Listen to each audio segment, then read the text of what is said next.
예, 이번 시간에는 교회에 대해서 살펴보도록 하겠습니다. 교회, 유대인과 이방인과 교회 중에서 이제 교회. 어떻게 보게 되면 교회라는 주제가 우리한테는 가장 중요할 수가 있겠죠. 왜냐하면 우리는 교회이기 때문에. 그렇죠. 우리는 이방인도 유대인도 아니요. 우리는 교회입니다. 그리스도의 교회고 하나님의 교회죠. 예. 그래서 이제 우리가 우리에게 가장 중요한 주제가 될 수 있기 때문에 여러분들 이 부분을 확실하게 이해를 해 주시기 바랍니다. 여러분들 이제 교회라는 말을 할 때 에클레시아라는 말 들어보셨죠? 에클레시아.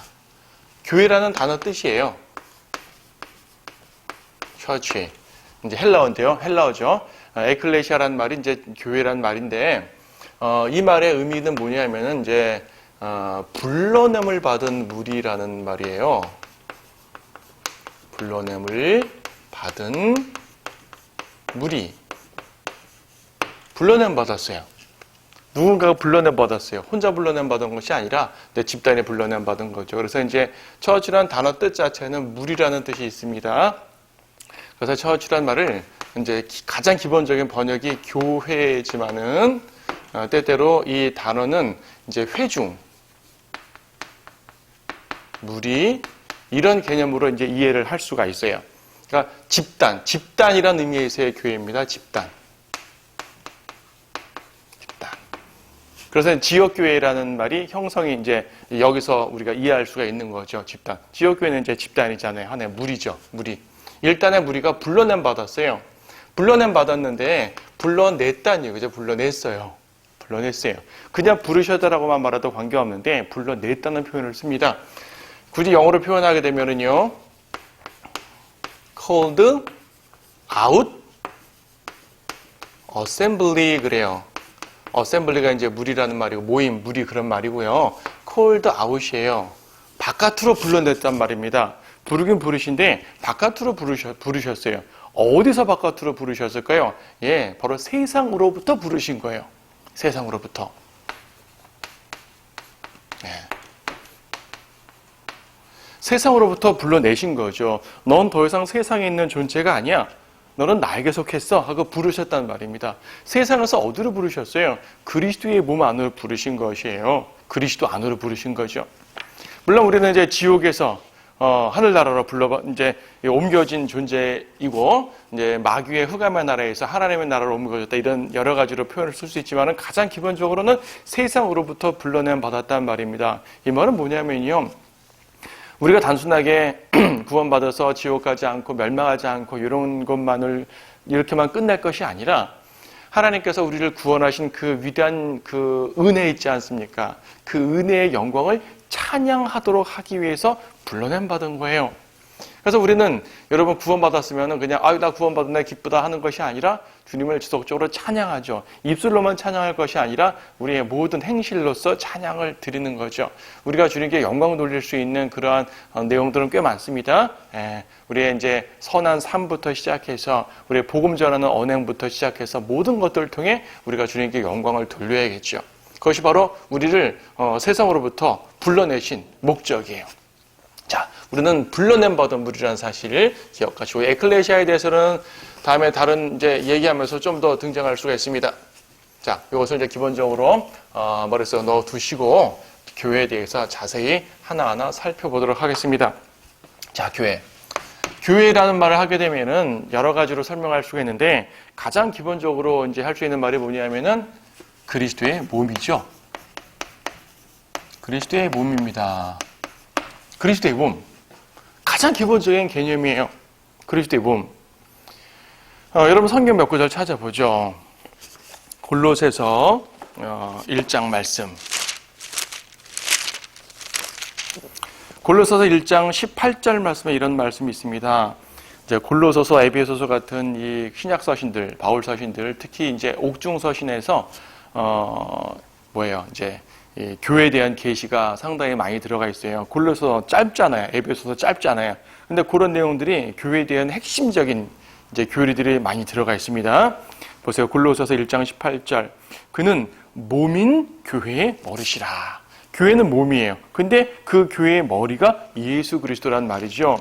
자, 에베소서 1장 말씀 보세요. 에베소서 1장 말씀. 에베소서 1장 22, 23절 봐도 같은 표현이 있습니다. 또 만물을 그의 발 아래 두시고 그를 만물 위에 머리가 되게 하셔서 교회에게 주셨느니라. 그분을 머리라 그럽니다. 교회는 그의 몸이니 만물 안에 모든 것들을 채우시는 분의 충만이니라. 예수님은 머리시고 교회는 몸이라고 말해요. 자, 하나 더 보죠. 고린도전서 12장 말씀. 고린도전서 12장 말씀 보면 12장 27절 말씀 보세요. 고린도전서 12장 27절 말씀 보게 되면 이제 너희는 그리스도의 몸이요 개별적으로는 그 지체들이라 라고 말씀하십니다. 예, 우리는 그리스도의 몸입니다. 자, 굳이 이제 표현하자면 그리스도께서 머리시고 우리가 이제 몸이란 얘기죠. 그리스도고 교회. 그런데 몸에는 수많은 지체들이 있단 말이에요. 몸에는 수많은 지체들이 있기 때문에 이 각각 지체들이 바로 우리 각자들이라고 말할 수 있겠죠. 자, 각각 지체를 말할 때는 우리 각자들이지만 이들이 모이면은 뭐예요? 한 몸이 되는 거 아니겠어요? 그렇죠? 몸은 몸인데 누구의 몸이냐면 그리스도의 몸이에요. 자, 몸과 머리가 떨어질 수가 없죠. 몸과 머리가 떨어질 수가 없다는 말은 뭐냐면 우리가 그리스도의 몸이 됐다고 했을 때 그리스도와 우리는 하나가 됐다는 말이죠. 하나가 됐단 말이에요. 그래서요, 이 그리스도의 몸이라고 말할 때 가장 핵심되는 개념은 뭐냐면 예수 그리스도와 연합했단 말입니다. 그리스도와 연합했다. 그리스도와 하나가 됐단 말인데 이것은 연합이라는 표현을 보통 써요. 이제 보통 기독교적인 성경적인 표현입니다. 연합이라는 용어 기억해 두세요. 우리가 주님과 하나가 됐다는 말입니다. 하나가 됐어요. 자, 교회예요. 우리 몸 자체예요. 그런데 여기에 들어온 사람들은 각자 들어왔을 거 아니겠어요? 우리 각자들이니까. 제가 구원받을 때 이 안으로 들어왔고요. 또 누군가가 구원받을 때 들어왔고요. 누군가가 구원받을 때 들어왔죠. 그렇죠? 들어옴으로써 이미 들어와 있는 성도들과 하나가 됐고 또 그리스도 하나가 된 거예요. 자, 보세요. 그리스도와 하나가 됐고요. 또 각각 성도들, 각 지체들, 각 성도들과 또 하나가 됐어요. 여러분 구원받을 때 그리스도의 몸이라고 했을 때 두 개념으로 하나가 됐다는 걸 아셔야 됩니다. 예수 그리스도 하나가 된 것이고요. 또 각 지체들과 하나가 됐다는 사실. 그 중에서도 그리스도와 하나가 됐다는 사실이 매우 중요하죠. 자, 그렇다면 여러분들은 어떻게 이 안으로 들어갔습니까? 우리는 어떻게 들어갔죠? 분명 구원받을 때 들어갔어요. 구원받으면 누구나 그리스도의 몸이 돼요. 가짜로 구원받은 거 말고 진짜로 참으로 구원받은 말입니다. 그렇죠? 예.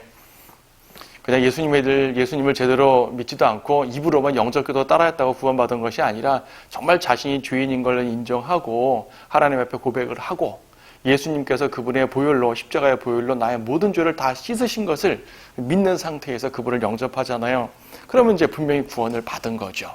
그렇죠? 구원을 받았으면 그분의 몸에 들어가서 각 지체들이 됩니다. 그리스도의 몸에 살짝 붙었다가 떨어지는 것이 아니라 푹 잠기는 거예요. 그러니까 그리스도의 몸이라는 것은 이 몸에 입었던 무슨 옷이라든지 손에서 들고 있는 물체 이런 걸로 비유가 되는 것이 아니라 몸 자체로 비유가 되는 것이에요. 다시 말해서 내가 구원받을 때 그리스도의 몸 안으로 푹 잠겼단 말입니다. 잠긴 거예요. 잠긴 거. 이것을 다른 말로 침례라고 표현을 하잖아요. 물침례 말고 기본적으로 잠긴다는 그 개념의 침례라는 그 원래 의미를 말할 때 침례로 잠기는 거예요. 그리스도 안으로 잠기는 침례입니다. 그리스도 안으로 잠기는 침례. 그리스도 안으로 잠기는 침례. 물침례 말고요. 침례의 원형이죠. 그리스도 안으로 잠기는 침례. 이걸 다른 말로 성령 침례라고도 표현합니다. 성령 침례는요, 방언받는 게 성령 침례가 아니라 그리스도의 몸 안으로, 구원받을 때 그리스도의 몸 안으로 푹 잠기는 걸 성령 침례라고 우리는 표현을 해요. 자, 어쨌든 우리는 그분의 몸이 되었습니다. 그러니까 그분의 몸이 됐기 때문에 여러분들은 구원을 잃어버리지 않는 것이에요. 여러분, 구원의 영원한 보장이라는 교리를 알죠? 한 번 구원받으면 우리는 잃어버리지 못합니다. 왜 잃어버리지 못합니까? 우리는 그분의 몸으로 들어왔기 때문에. 그분의 손에 잠깐 집혔던 것이 아니라, 그분의 몸에 살짝 걸쳐졌던 것이 아니라 그분의 몸 안으로 쑥 들어온 존재잖아요. 그분의 몸 안으로 쑥 들어와서 그분과 하나 된 존재이기 때문에 그분의 몸의 일부를 이룬 것이요. 여러분, 말하자면 팔일 수가 있고 손가락일 수가 있고 발일 수가 있는 것이고, 그렇죠? 그분의 몸의 일부가 됐기 때문에 우리는 떨어져 나갈 수가 없어요. 만약 우리가 구원을 잃어버린다면 예수님께서는 자기의 지체 하나를 잘라버린다는 말을 드리니까 그건 더욱더 말이 되지 않죠. 그렇죠? 자, 우리는 그분의 몸이 되었습니다. 그래서 그분의 몸은요, 유기체예요. 유기체.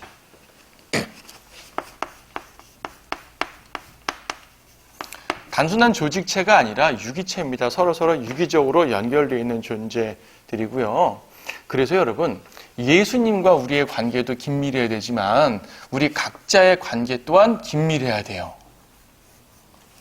그렇지 않겠어요? 내 옆에 있는 형제가 나랑 같은 몸이란 말입니다.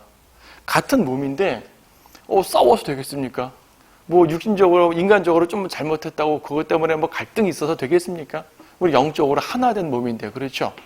물론 서로서로 예의를 지켜야 되겠지만은 하여튼 서로 간에 용납하고 용서해주고 하나가 되는 그런 모습들.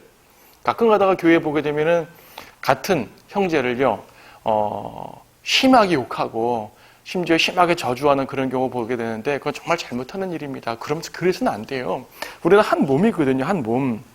자, 몸이라고 말할 때 이제 또 짚고 넘어가야 될 중요한 의미가 있습니다. 왜 예수님은 우리를 그분의 몸으로 삼으셨을까?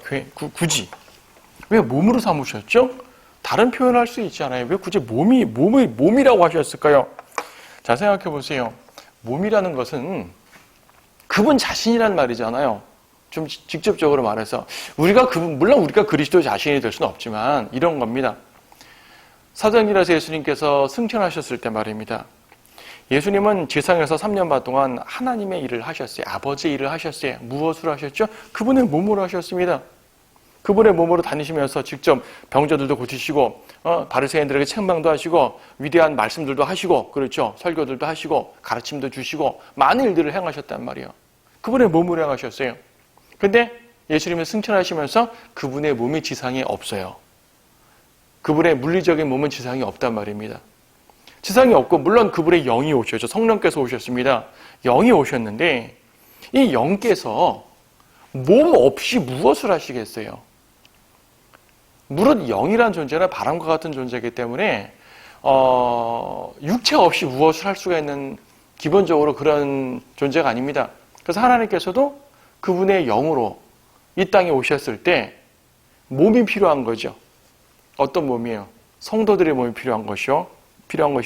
그럼 성도들이 그리스도의 몸이 되는 거예요. 그럼 이제 성령께서 임하심으로, 아까 성례 침례라 그랬지 않습니까? 성령께서 임하심으로 말미암아 우리가 그리스도의 몸으로 들어갔기 때문에 우리가 지상이 없는 그리스도의 몸을 대신하는 거예요. 지상이 없는 그리스도의 몸. 그렇죠. 그렇다면 우리는 뭘 해야 됩니까? 우리가 그분의 몸이라면 그분의 일을 해야 되는 것이죠. 그분의 일을 해야지 그분의 몸이지, 그분의 일을 하지 않으면 그분의 몸이라 말할 수가 없잖아요. 그렇죠? 그러므로 우리가 이제 하나님께서 우리를 그리스도의 몸이라고 말했을 때, 물론 가장 기본적인 개념은 유기체, 그러니까 유기적인 연합, 그리스도와 하나가 되고 그리스도와 연합됐다는 것이 이제 중요한 교리적인 의미지만, 또 하나 의미를 이렇게 찾아가 보게 되면 왜 굳이 우리를 몸이라 하셨을까? 그분의 일을 하라고 몸이라고 하셨다는 사실을 기억하셔야 됩니다. 하여튼 우리는 그리스도의 몸이라면 예수님께서 2000년 전에 이 땅에 계셨을 때 하셨던 그 하나님의 일들, 위대한 복음 전파의 일들, 그 일들을 우리가 해야 됩니다. 그래서 주님께서는 이제 제자들에게 증인이 되라고 하셨잖아요. 증인, 그렇죠? 그리스도의 증인, 우린 증인이 되어야 됩니다. 자, 그 다음에 교회는 또 무엇입니까? 교회는 신비다라고 말할 수 있어요. 신비. 신비란 말은 그 말 자체로 미스테리, 이제 감추어졌다는 말이거든요. 감추어졌어요. 무슨 말이죠? 교회가 감추어졌답니다. 여러분, 우리 전에 예언의 산봉우리들이라는 주제를 다룰 때 한번 공부했던 기억 나죠? 여러분, 이거 그림 기억하세요? 자, 선지자가 이렇게 있고요. 선지자가 이제 예언, 미래를 바라보는 거예요. 바라보는데, 예수님에 대한 예언을 볼 때 초림에 대한 산들이 있어요. 그 다음에 재림에 대한 산봉우리들이 있습니다. 선지자가 쭉 보니까 초림에 대한 것도 보고 재림에 대한 것도 봤어요. 그래서 선지자는 초림에 대한 예언도 하시고 재림에 대한 예언도 했습니다. 그런데 이 사이에 뭐가 있냐면 교회죠, 교회. 교회는 예언하지 않았어요. 구약에 교회에 대한 여러 가지 예표로서 설명하는 부분이 있지만은 그거는 제가 한번 설명드렸죠. 예표라는 것은 이제 이루어진 다음에 보니까 예표지 그 당시에는 뭐 알 수가 없었죠. 직접적인 예언이 없는 것이죠. 이렇게 산덩어리가 있을 때 선지자가 보니까 멀리서 보니까요. 그냥 한 산에 여러 개의 봉우리가 있는 것 같은데 자세히 보니까 아예 다른 산이라는 얘기죠. 사이에 엄청난 골짜기가 있단 말입니다. 자, 요 그림 기억하시죠? 그래서 예수님의 초림에 대한 거는 구약에 감추어진 진리가 아니었어요. 재림에 대한 진리도 감추어진 계시가 아니었다고요. 하지만 교회에 대한 계시는 감추어진 계시였다는 얘기죠. 그래서 교회가 신비입니다. 그런데 교회가 도대체 뭐라고 교회를 감추어 두셨냐는 얘기입니다. 여기는 핵심되는 대상이 있으니 바로 이방인이에요. 이방인과 연관돼서 감추어둔 게 있습니다. 이방인과 연관돼 감추어둔단 말이 무슨 말인가? 아하, 이방인의 구원을 감추어뒀나 보다. 구약시대에는 이방인들의 구원을 언급하지 않았는데 교회시대는 이방인들의 구원을 받잖아요. 아하, 이방인들의 구원받는 걸 감추어두셨나? 그런 말이 아니에요. 여러분, 우리가 지난 시간 이방인에 대해서 공부할 때 간단히 언급드린 바가 있어요. 구약에도 이방인들의 구원을 받았어요. 그렇죠? 구약에도 이방인들은 구원을 받았어요. 라합도 구원받았고, 그렇죠? 룻도 구원받았고, 많은 이방인들이 할례받고, 율법에 서원하면서, 아예 유대인으로 개종을 하면서 구원을 받았었어요. 또 이사야 선지자는, 많은 이방인들이 메시아 아래서 구원을 받는다는 이런 예언들도 몇 번씩 했었습니다. 구약에도요, 이방인들의 구원 자체는 이 감추어진 진리가 아니에요. 근데 감추어진 진리가 있어요. 무엇이냐면 에베소서 1장 말씀 보세요. 에베소서 3장. 에베소서 3장 보면은 이런 말씀이 있습니다. 2절에서 과연 너희를 위하여 내게 주신 하나님의 은혜의 경륜을 너희가 들었을 텐데, 은혜의 경륜, 우리가 처음부터 경륜에 대해 설명드릴 때 은혜 시대, 그렇죠? 은혜의 경륜 시대, 교회 시대를 말합니다. 교회의 경륜을 언급을 하는 거예요, 지금. 그것을 가지고 3절 4절은 신비라는 말을 씁니다. 이것이 그분이 계시로 내게 신비를 알게 하신 것과 같으며, 구약에 감추어졌다가 바울 사도에게 계시가 드러났단 말이죠. 그래서 신비입니다. 그 신비의 내용이 뭐냐면 6절, 이는 이방인들이 복음을 통하여 그리스도 안에서 공동상속자가 되고 한 몸이 되며 그의 약속의 동참자가 된다는 것이라. 하나님의 약속은 그때까지 아브라함, 이삭, 야곱에게 주어진 그 이스라엘에게 주어진 약속이라고만 생각했던 거야, 사람들은. 근데 그 약속에 이방인들이 동참을 한다네요? 예. 그리스도와 함께 공동상속자가 된다네요? 한 몸이 된다네요? 그러니까 단순하게 이방인이 구원받는 차원 말고 유대인과 이방인이 함께 그리스도 안에서, 그렇죠? 그리스도 안에서 유대인과 이방인이 하나가 되는 요 모습. 이것이 신비예요. 이해되겠습니까? 예. 유대인과 이방인이 함께 한 몸이 되고 공동 상속자가 된다는 얘기죠. 에베소서 2장 3장 6절에 따라서 그렇습니다. 구약시대는 이방인이, 유대인이 중심이 구원에다가 이방인은 그냥 조금씩 지푸라기 줍듯이 그렇게 부스러기 은혜로서 구원을 받았는데, 은혜의 경륜 속에서는, 교회의 경륜 속에서는 이방인이 유대인과 동등한 자격으로 구원을 받고요. 그리스도와 한 몸을 이룬다고 말합니다. 자, 이것을 신비라고 말할 때 감추어졌다는 표현을 하지 않습니까? 언제 드러났습니까?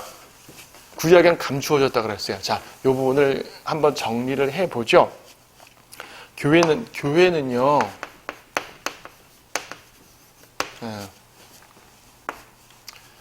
세상의 기초가, 좀 편한 말로 쓰죠.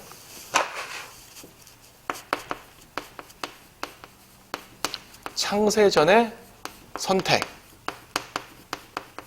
교회 자체는 창세전에 세상의 기초가 놓이기 전에 선택받았어요. 선택받았어요. 근데 구약엔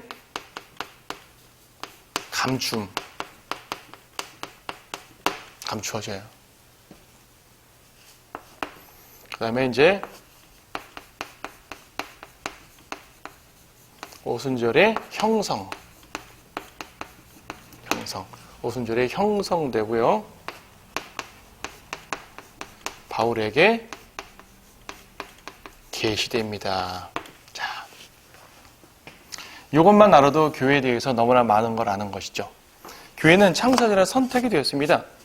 에베소서 1장 4절 말씀 보시게 되면 하나님께서 세상의 기초를 놓으시기 이전에 세상의 기초를 놓으시기 전에 우리로 사랑 안에서 그분 앞에 거룩하고 흠없게 하시려고 그리스도 안에서 우리를 택하시어 그랬죠? 그리스도 안에서. 그리스도 안이란 말이 뭐예요? 교회란 말이잖아요. 그리스도 안에, 우리가 그리스도 안에 들어갔으니까. 그러니까 이 말을 이제 오해해가지고 여러분 각자가 창세전에 선택받았다. 그 말이 아니라 창세전에는 우리가 존재하지 않았죠. 그리스도 안이라는 지금 말하는 교회를 하나님께서 선택하신, 이제 세워 계획해 놓으신 거예요. 우리는 그때 거기 없었죠. 우리가 각자가 교회에 들어간 것은, 그리스도의 몸으로 들어간 것은 구원받을 때 들어간 거예요. 구원받을 때 들어가면서 이제 원래 하나님께서 선택해 놓으신 그 선택의 범주에 포함될 뿐이지, 우리 각자가 창세전에 선택받은 것이 아니라요. 교회, in Christ. 그렇죠?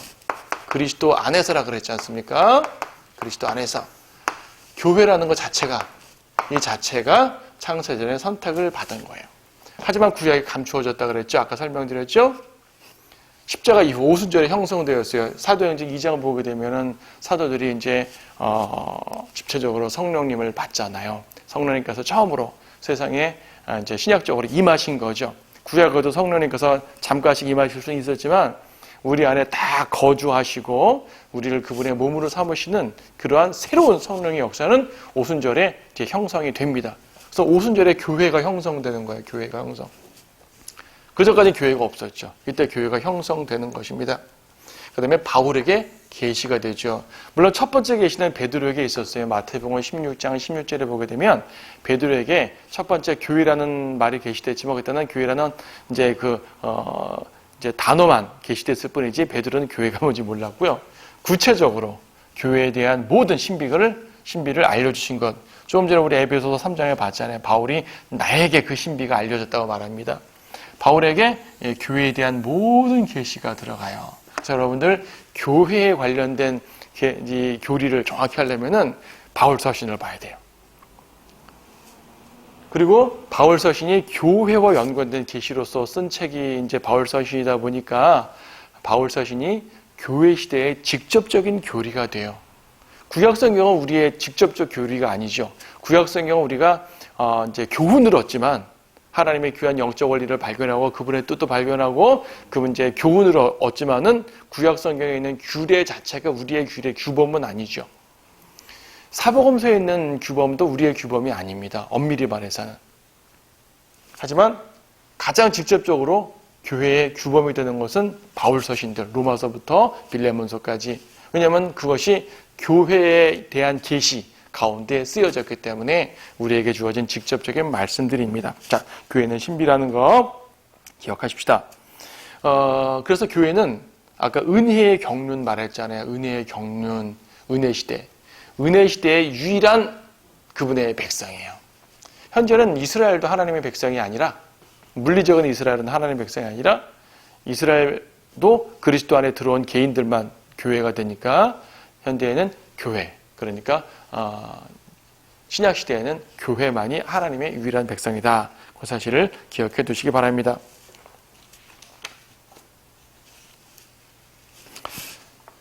자, 오늘 여기까지만 보시고 다음 시간에 좀 더 보도록 하십시다. 오늘은 설명이 좀 많아서 두 가지만 봤습니다.